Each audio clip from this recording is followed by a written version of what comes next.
எல்லோருக்கும் வணக்கம். இன்றைக்கு நான் கேரட் கேக்கு தான் செய்ய போகிறேன். எப்படி செய்யறதுன்னு பார்ப்போம் வாங்கோ. அதுக்கு பட்டர் 225 கிராம் எடுத்துருக்கிறேன். அதோட சேர்த்து சீனி 340 கிராம் எடுத்து ரெண்டையும் சேர்த்து அடிப்போம். பட்டரையும் சீனியையும் அடிப்போம். 4 முட்டை எடுத்துருக்கிறேன். இதையும் சேர்த்து அடிப்போம். முட்டை அடித்தாச்சு. அதோட சேர்த்து 300 கிராம் கேரட் எடுத்துருக்கிறேன். கலந்து போட்டு அதோட சேர்த்து மாவு 260 கிராம் எடுத்துருக்கிறேன். பேக்கிங் பவுடர் 1 மேசக்கரண்டி, உப்பு 1 பிஞ்சு, கருவாப்பட்டை 5 கிராம் எடுத்துருக்கிறேன்.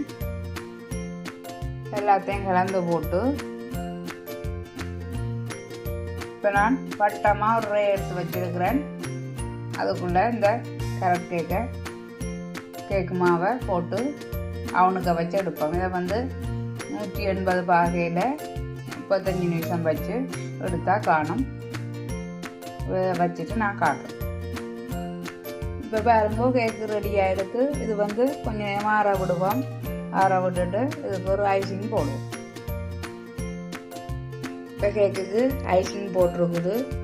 இன்றைக்கு எங்கிட்ட விட ஒரு ஃப்ரெண்டு வந்தவா. அவருக்கு இன்றைக்கு 25வது பர்த்டே. டக்குன்னு ஒரு கேரட் கேக்கை செய்து மேலே நார்மலாக ஐசிங்கை போட்டு நாங்கள் கேக்கு வெட்டி பர்த்டே கொண்டாடினோம். ஆனால் அவன் படங்கள் ஒன்றும் போட இல்லாதானே நார்மலாக கேக்கை மட்டும் வெட்டி சாப்பிட்டதை எடுத்துருக்கிறேன்.